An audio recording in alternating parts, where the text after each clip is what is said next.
Et bienvenue dans notre nouveau jeu télé Once Upon a Line, le premier jeu télévisé à gratter. Et on vous rappelle que si vous êtes les grands gagnants au grattage, vous gagnerez une boîte de jeu Once Upon a Line. Merci Simon. Mais vous savez qu'une fois que vous avez gagné au grattage, vous êtes aussi élu au tirage. Et si vous gagnez au tirage, vous gagnerez une deuxième boîte de Once Upon a Line. Merci Simon.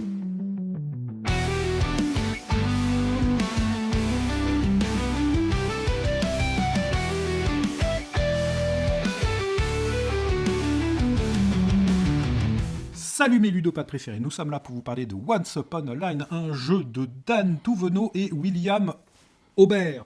J'espère que je ne me suis pas trompé.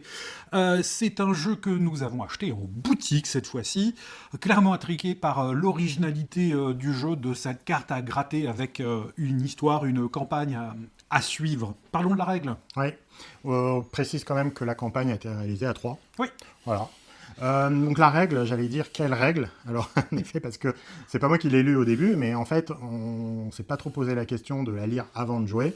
Il y avait une sorte de scénario d'introduction comme souvent dans ces jeux à campagne, et donc on a profité de ce scénario pour lire la règle en même temps.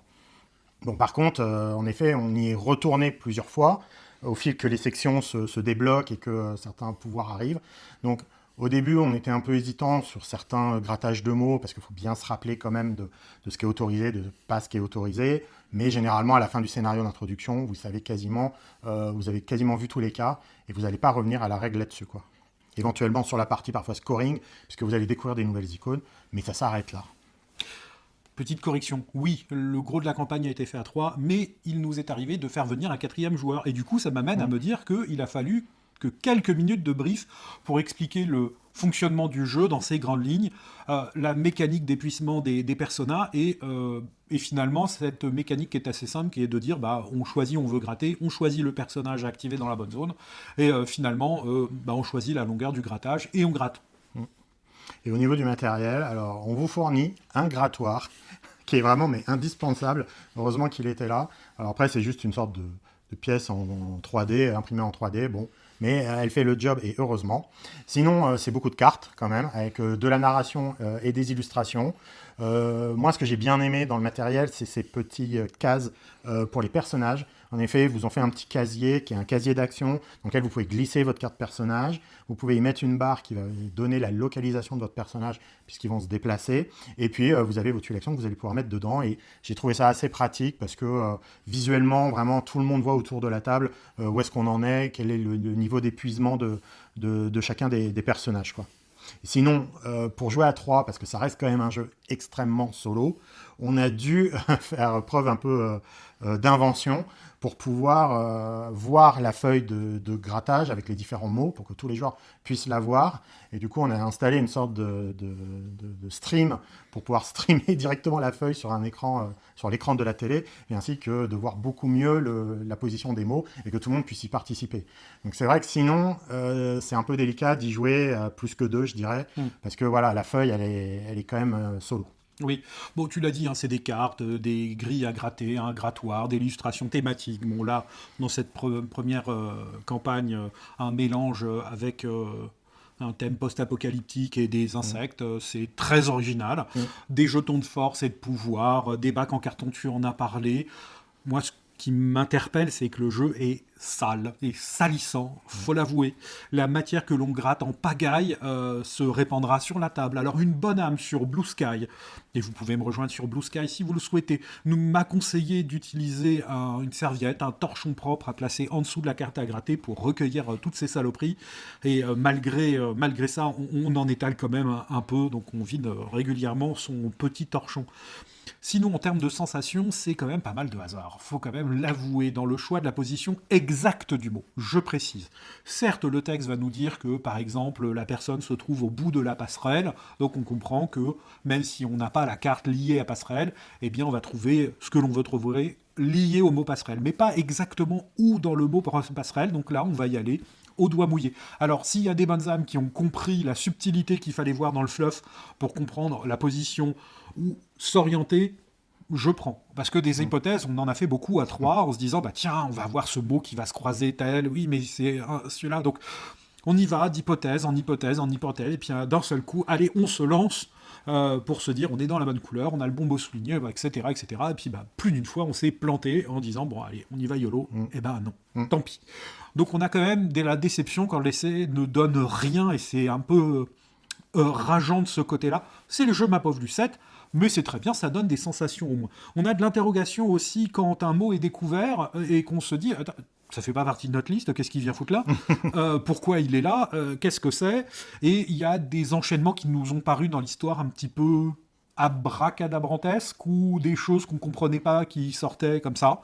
C'était assez surprenant.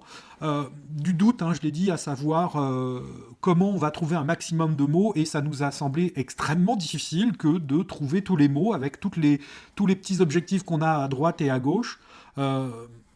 C'est surprenant. Donc au fur et à mesure des étapes, on s'est un peu détaché de plus en plus de l'histoire, parce qu'on était plutôt dans une histoire performative, dans une volonté performative, que de réussir à trouver tous les mots, plutôt qu'une sensibilité personnelle à l'histoire. On s'en est un peu foutu. Ouais, tout à fait. On s'est plus focalisé sur la mécanique de mots cachés, mots croisés, là, où voilà, on cherche à trouver les bonnes combinaisons de mots. Et en effet, le thème islandais insectoïde, honnêtement, on s'en fichait complètement. Par contre, en effet, même si le thème est un peu l'histoire méta, on s'en fiche. La narration sur les cartes était quand même importante pour bien comprendre les mots, donc ça, ok. Et en vrai, ça suffisait, cette sorte de fluff. Je pense qu'il n'y aurait même pas eu besoin d'en faire plus. Et par contre, en effet, on a envie de kiffer. Et du coup, il y a quand même un moment où on se dit, on essaie plutôt de se mettre à la place du game designer, c'est-à-dire, tiens, si la zone bleue elle est là, la zone verte est là, il est probable que la rouge soit ici et la violette soit là, et que tel ou tel mot est peut-être le mot qui va permettre de nous envoyer vers cette direction. Donc, on commence un peu moins à piffer en se disant, bah oui, mais là, le mot, il est grand, il y a quand même plus de sens qu'il soit en plein milieu pour ouvrir des possibilités que d'être, par exemple, sur un bord de carte. Donc, parfois, quand on commence un peu à comprendre ces ficelles-là, du coup, en effet, le thème s'efface et vous êtes purement sur la mécanique. En vrai, moi, ça m'a pas du tout dérangé. Et l'autre chose qu'il faut dire, au-delà de ces mots croisés, de ces mots cachés, c'est qu'il y a la petite partie que j'ai presque aimé qu'il y en ait un peu plus, la partie énigme du père Fouras. Vous avez vraiment, au fil des missions, des petites énigmes qui sont vraiment... vous fermez les yeux et je vous fais la voix du père Fouras, vous croyez dans Fort Boyard tout de suite. Et elles sont plutôt pas mal, ces énigmes, parce que elles sont faciles, moyennement dures, on va dire. On les a toutes trouvées quand même, mais on les a toutes trouvées parce qu'on était 3 autour de la table, et donc du coup, on a vraiment brainstormé les trucs à fond. Il est probable que moi, si j'avais été tout seul, j'en aurais fait peut-être les 2 tiers, et j'en ai raté quelques-unes, quoi. Donc ça, c'était sympa, ça donnait une petite respiration sur le jeu, au-delà de la partie mots croisés. Oui. Le jeu se joue principalement en solo. Cependant, à 2, je pense qu'on peut le conseiller assez facilement. On peut se retrouver devant cette petite grille. Bon, à 3, on a fait une petite astuce, tu en as parlé tout à l'heure, mais ça a fonctionné. On s'est amusé à 3 à gratouiller cette carte. On confronte des idées, des possibilités, et on est sans doute plus serein à plusieurs que d'être seul à réfléchir à cette énigme du père Fouras. On est en mode détente, en tout cas. C'est un jeu plutôt chill, même si l'histoire de fond est un peu triste, un peu violente, un peu révolutionnaire dans l'idée. J'apprécie, en tout cas, moi, qui ai eu cette volonté de lier, qui est un liant à tout ça, c'est très bienvenu. Ouais, et donc le jeu donne quand même de la place aux discussions autour de la table. Comme je disais, le matériel est quand même bien foutu. On voit bien chaque personnage dans la situation dans laquelle il est. Donc, c'est pas un personnage est attribué à quelqu'un, ils le mettent bien dans la règle, les personnages sont sur la table, vous les utilisez comme vous voulez, mais donc tout le monde peut amener une discussion avec tel ou tel personnage ou tel ou tel pouvoir. Voilà. Après, je trouve que quand même c'est un jeu qui va s'adresser un peu aux amateurs de mots croisés quand même, parce qu'il faut vraiment être dans ce trip un peu de mélanger les mots et de trouver des petites idées pour permettre de les raccrocher les uns avec les autres. Voilà. Est-ce que l'histoire est suffisante pour les gens qui aiment beaucoup les jeux narratifs ? Je ne sais pas. Il y a eu quand même une sorte de 3 embranchements de choix moraux, j'ai l'impression qu'on pourrait dire, qui sont proposés pour éventuellement vous faire fondre dans l'histoire. Nous, on n'a pas tellement accroché, mais peut-être que pour d'autres, ça peut suffire, même si je pense quand même qu'il faut regarder plus la partie mécanique que histoire. Oui. Seul, clairement, le jeu, ou à 2, comme dit tout à l'heure, c'est pour un petit groupe détendu un dimanche après-midi pluvieux, ou une soirée au coin du feu. Y rejouer, oui, bizarrement, oui, plutôt, mais de temps à autre. Ce que j'ai regretté là, c'est qu'on ait fait toute la campagne d'une manière très ramassée, et finalement on s'en est presque dégoûté.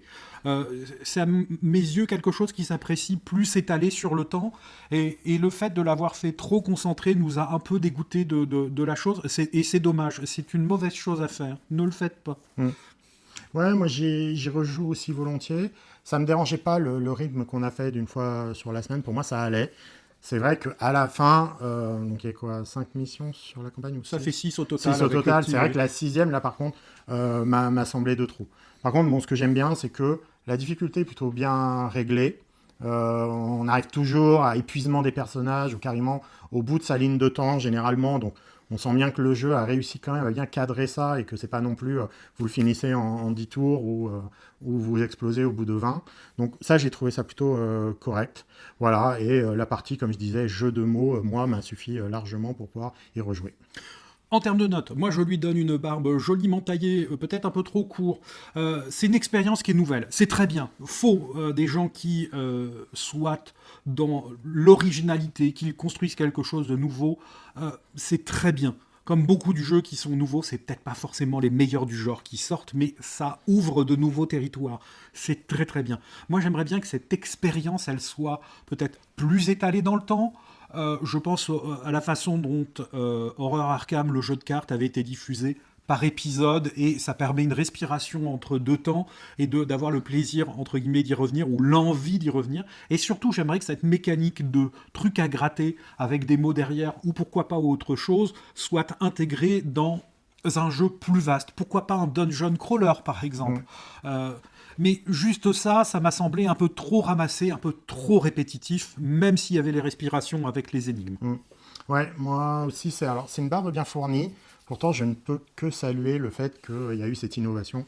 En effet, j'avais écrit dans mon texte mot croisé crawler. On n'était pas très loin, en fait. Franchement, c'était une très bonne surprise. C'est vrai que voilà, je suis plus pour en effet des épisodes, enfin des campagnes à 3 épisodes, 3-4. Donc ce qui est pas mal, c'est que tu me disais que la suivante était short de 1, je crois. Donc ça, c'est plutôt bien. Voilà, et après, voilà, c'est difficile d'y jouer à plus. Voilà, nous, on a pu y jouer à plus parce qu'on avait mis ce système de matériel pour caster sur un écran, mais bon, du coup, tout le monde n'a pas forcément ça à la maison. Donc en effet, c'est plutôt un jeu solo ou duo. Donc en effet, je peux pas lui mettre une note, on va dire, très importante. Mais franchement, le système me plaît et j'y retourne sans aucun problème. Et voilà, c'est tout pour Once Upon a Line. Si toi aussi tu aimes les jeux à gratter, dis-le nous en commentaire. Merci d'avoir regardé jusqu'au bout. Si tu as aimé cette découverte et si tu aimes les jeux de société autant que nous, il y a plein d'autres critiques à découvrir jusqu'ici sur la chaîne.